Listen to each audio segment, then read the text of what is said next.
Bonjour à toutes et à tous sur ma chaîne. Avant de commencer cette vidéo, n'hésitez pas à liker et si le contenu vous plaît, à vous abonner pour en savoir un peu plus sur notre culture et notamment ici sur la gastronomie française. Aujourd'hui, nous allons voir le repas de fête de Noël classique, on pourrait dire même traditionnel français, qui met en avant bien sûr des plats emblématiques de notre culture et de notre gastronomie. Alors bien sûr, ce n'est qu'une proposition, on peut toujours adapter les choses, mais je vais dire que ce repas, ou plutôt ce menu, se rapproche le plus de ce qu'on mange traditionnellement pendant la période des fêtes de Noël. Et on commence par les entrées et l'emblématique foie gras, donc qui est généralement servi sur du pain d'épices ou des toasts, qui est accompagné d'une confiture souvent de figues ou d'un chutney d'oignon. Donc c'est un plat raffiné qui annonce un repas de fête et qu'on mange traditionnellement pour Noël en entrée. Alors bien sûr le foie gras c'est très bon, faut pas trop en abuser pour le foie, mais je vous conseille vraiment, il peut être cuisiné de plusieurs façons. Alors je vais pas tout vous expliquer, je vous conseille d'ailleurs d'aller en description pour voir un petit peu les vidéos à cet effet. On continue avec la deuxième entrée dite traditionnelle, celle des huîtres fraîches, donc qui sont servies avec des quartiers de citron et une sauce souvent mignonnette, donc pense notamment au vinaigre à l'échalote. Donc là on est plus sur une entrée fruits de mer, mais c'est aussi une habitude qu'on a pour Noël de manger ces huîtres, de les ouvrir. Et puis voilà, c'est très sympathique, on peut partager ensemble ces fruits de mer. On passe maintenant au plat principal, j'ai envie de dire. Alors plusieurs possibilités on va voir, mais première possibilité, la dinde au marron. Donc là aussi, un grand classique de Noël. Généralement, c'est une dinde qu'on rôtit, qui est farcie au marron et aux fruits secs, ou alors qui est farcie tout court, qui est servie aussi avec une sauce au vin blanc ou vin rouge, ça dépend. Souvent accompagnée de purée de pommes de terre ou de légumes de saison. On pense notamment aux carottes, aux haricots verts, etc. Une autre alternative, le chapon farci.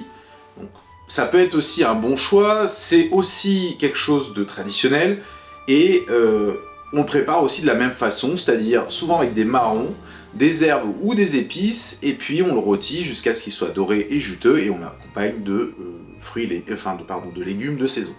Passons maintenant à l'accompagnement de ces plats. Alors, traditionnellement, là aussi, plusieurs choix. On peut proposer un gratin dauphinois.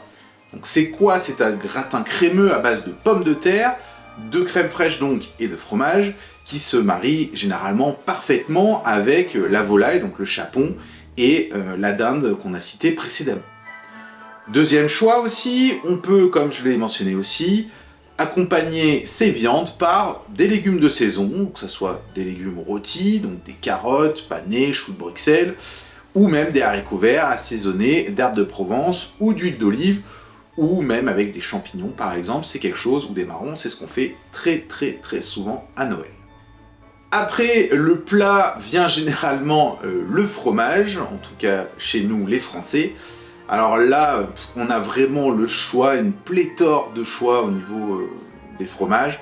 Généralement, d'ailleurs, on apporte les fromages en plateau. Alors, il y a différents, sur ce plateau, on trouve différents fromages.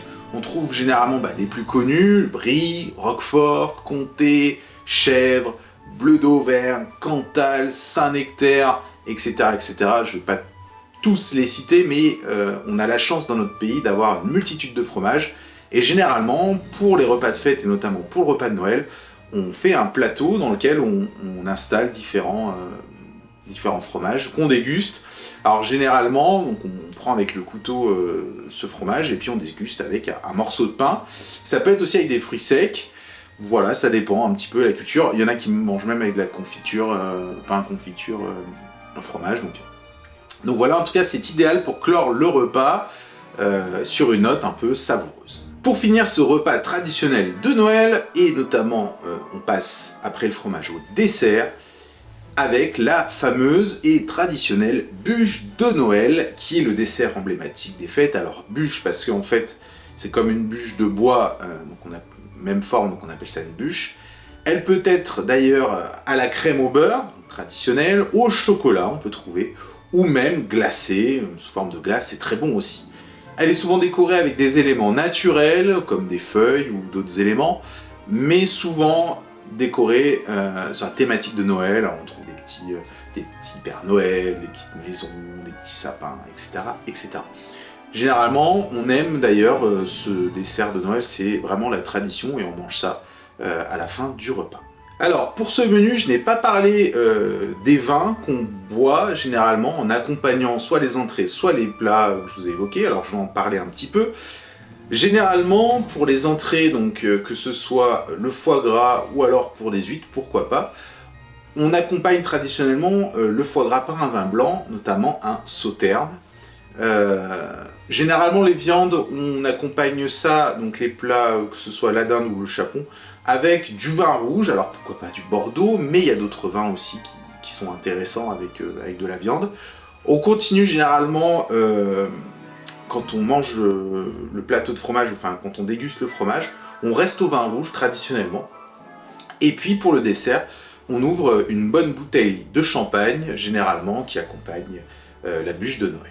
À la fin du repas, après un petit temps, quand on a fini, on discute généralement, et puis nous est proposé un petit café ou un petit thé pour finir ce repas traditionnel. Généralement, on peut l'accompagner aussi de petits biscuits ou de mignardises, donc ça peut être un petit éclair au chocolat ou des petites viennoiseries sympathiques, ça dépend, mais c'est plutôt des petites mignardises. Il peut y avoir aussi le cas où, après le repas, après la bûche de Noël, il peut y avoir les fameuses corbeilles de fruits, j'ai envie de dire, ça m'est déjà arrivé beaucoup de fois lors des repas de Noël. Vous avez généralement les fruits traditionnels de Noël, les clémentines corses par exemple, qui sont très bonnes, qu'on mange à la fin du repas, voilà, ça peut être autre chose aussi. Voilà pour cette vidéo consacrée au repas traditionnel de Noël chez nous en France. J'espère qu'elle vous aura plu, si c'est le cas, n'hésitez pas à lâcher un petit like. Si vous voulez aussi rajouter d'autres plats que vous voulez partager ou que vous aimez particulièrement, n'hésitez pas à les écrire en commentaire. Pareil, vous voulez me laisser un petit mot, un petit message de soutien, n'hésitez pas à me laisser quelque chose en commentaire, ça me fera surtout plaisir et puis ça aidera aussi à développer la chaîne. N'hésitez pas aussi à aller en description, vous trouverez des liens qui vous aideront à préparer ce repas de Noël qui, je l'espère, sera festif. Je vous souhaite à tous et à toutes de bonnes fêtes de fin d'année, notamment un bon Noël, et puis n'hésitez pas à vous abonner au besoin sur ma chaîne dédiée à la culture française. A bientôt pour une prochaine vidéo. Ciao!